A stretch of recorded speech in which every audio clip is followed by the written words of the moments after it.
for this segment. I had fun making this list. Right, with the hindsight of university, I'm going to now ask Molly Thomson to introduce me to 10 things that she couldn't survive without at university. Right, so the first thing, I think this is every student's go-to, or maybe it was just my flat, but packet rice. I don't know about everybody else, but I ate this literally probably about 5 times a week with just various different other things. And it's easy, and it's cheap, and it's quick to do, and it feels healthy, even though it's probably not. So that was my first, because I think I lived on that. I turned into a grain of rice. Uncle Ben's. Uncle Ben's, yeah. I mean, this is more expensive, but when I was an actual student, it would have been Morrison's Own.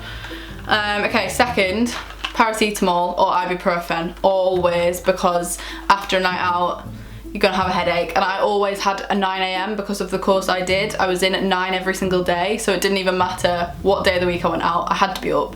So, yeah. One of these in your drawer. Necessity. 100%, yeah. Okay, next one.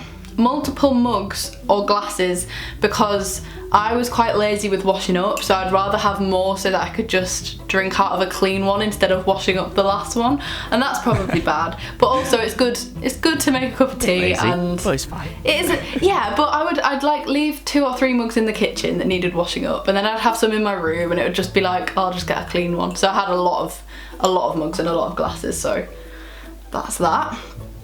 Okay, the next ones are like for the appearance, going back to, you know, when you're looking a bit rough. First one is dry shampoo, because I'm not somebody that washes my hair every day, and I don't have time for that, so that was a must, because I was already lazy before I went, but I think that it made me even lazier. It got worse, yeah, it did. So dry shampoo, always, along with concealer, because I think I spent the entire year that I lived in Leeds being tired, so being able to just cover that up really quickly before you rush out for your 9 a.m. that was a must. You have the appearance of being awake, then at least. Yeah, I just pretend as I'm asleep in my lecture. But okay, don't have the next ones. Oh no, I do, I've got one more. Okay, this is so random. This is a doorstop, which doesn't look like a doorstop. Yeah, but it is. So I stood this just, you know, on my door to keep it open so that my flatmates could just kind of like chat to me through the door without having to like knock and make a big deal about it. Plus I think the first couple of weeks it makes it a bit more sociable. You don't have to have one that looks as ridiculous as this. I think you can just get a regular doorstop. But for context, I just had a regular doorstop. Yeah, I didn't think that was what you were going to pull out, but I'm impressed. No. That's so cool. Yeah. So yeah, okay, next things I don't have to hand, but a television. I loved my television because I was like, whenever I was feeling a bit lonely or just a bit like I wanted background noise, I'd just put the telly on, and I think that was such a help, like especially in the first couple of weeks. So a TV, any fancy dress item was my next one, because there's always a fancy dress night or just a random themed night. Especially in Leeds.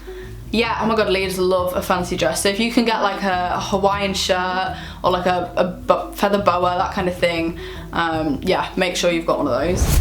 Oh, I think this is the last one. Some slippers, because the floor in the kitchen is gross. So just don't wear bare feet. Shared flat kitchens. Yeah, you need slippers or socks or something you can just always put on before you go in the kitchen, especially if you live with 4 boys that have never cleaned up before. So, yeah. Have you ever had someone lift up their foot and it's when they're wearing socks in the shared kitchen and it's just caked in like dirt and grime? Or even worse, I remember one time we'd had prees in our flat, and the next morning you could hear the like sticking and like lifting up when people were walking of the like alcohol stuck to the floor, and I was just like, this is so gross. This isn't even human level of like cleanliness. But that was awesome. Thank you so much. They were really useful.